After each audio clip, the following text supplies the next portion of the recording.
Dulu Nabi Nuh itu dibolehkan oleh Allah saking mangkelnya sama orang kafir. Saya ulang lagi, orang kafir itu kan biadab sekali, nempat buminya Allah, makan rezekinya Allah, kemudian mengkafirkan Allah.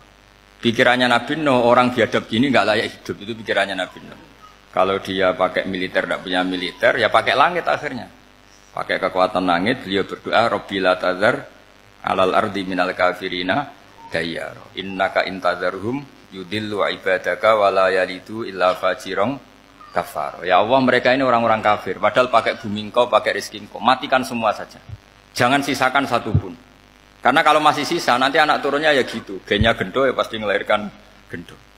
Gen. Wala yalidu illa fajirong kafar. Kalau kamu sisakan, pasti melahirkan generasi gendo lagi, kafir lagi. Dituruti sama Allah. Kecuali orang 80 yang ikut Nabi Nuh. Nah, orang 80 yang ikut Nabi Nuh ini selamat karena iman.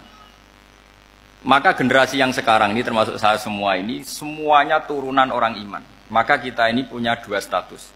Satu, Allah kadang manggil kita ya Bani Adam karena faktanya kita turunan Nabi apa? Adam. Panggilan kedua adalah dzurriyyataman hamalna ma'nuh. Orang-orang sekarang itu pasti turunan orang yang ikut perahunya Nabi Nuh. Jadi nasab kita ini sudah steril. Sudah tidak ada nasab lewat kafir karena yang kafir sudah habis. Semua orang sekarang itu turunan Nabi Nuh, yaitu disebut apa? Dzurriyyataman hamalna ma'nuh. Yaitu sekitar orang 80. Nah, oleh Allah Subhanahu wa taala syariat seperti ini pernah dituruti, yaitu akhirnya mereka mati semua kecuali orang 80 yang mukmin. Tapi uniknya Allah apa? Era Rasulullah sallallahu alaihi wasallam, Nabi kita Nabi Muhammad itu diutus rahmatan lil alamin. Ketika Nabi didustakan, diusir, disakiti, malaikat gunung, beberapa malaikat sing ahli adab spesial eksekutor lah kira-kira gitu. Muhammad, kamu bilang saja ke saya, kalau kamu ingin orang-orang Mekah bujal CS, saya hancurkan. Tapi apa kata Nabi?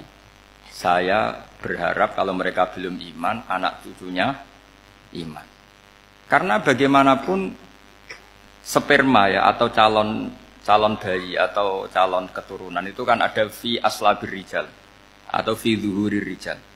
Jadi kalau dalam ilmu agama itu gen manusia itu disimpan di zuhurir rijal di punggung lelaki.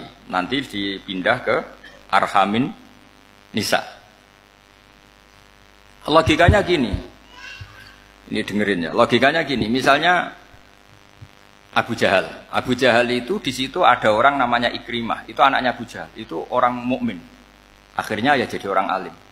Abu Lahab itu di rahimnya di punggungnya ada perempuan namanya Darroh. Akhirnya juga orang apa? Mukminah. Saya berikan contoh. Khalid bin Walid itu anaknya Walid. Walid itu musuh besarnya Rasulullah. Tapi di punggungnya ada orang bernama Khalid. Ini dengerin. Nah di punggung ini kira-kira Allah sudah tahu apa belum? Jawabannya sudah tahu. Artinya kalau ini mati atau kamu bunuh, kamu sebenarnya nggak bunuh orang kafir saja, bunuh calon orang mukmin yang sekarang masih bersemayam di punggungnya orang-orang kafir. Jadi bisa saja orang yang sedang kafir itu ada sekian calon generasi yang suatu saat mukmin.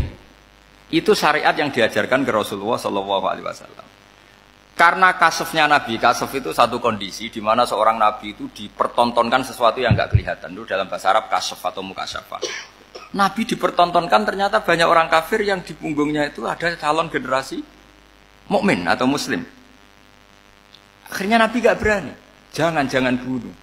Mungkin bapaknya ada iman tapi anaknya iman. Betul, Abu Jahal punya anak Ikrimah, Abu Lahab punya anak Darroh, Walid punya anak siapa? Walid. Itu mirip seperti kita, bapak era sholat, anak ETPK sholat, akhirnya bapaknya katut sholat. Banyak nggak di Indonesia, bapaknya tidak bisa baca Quran, anaknya hafid. Itu kalau bapaknya kamu habis, tidak ada yang meselin. Makanya biarkan hidup saja.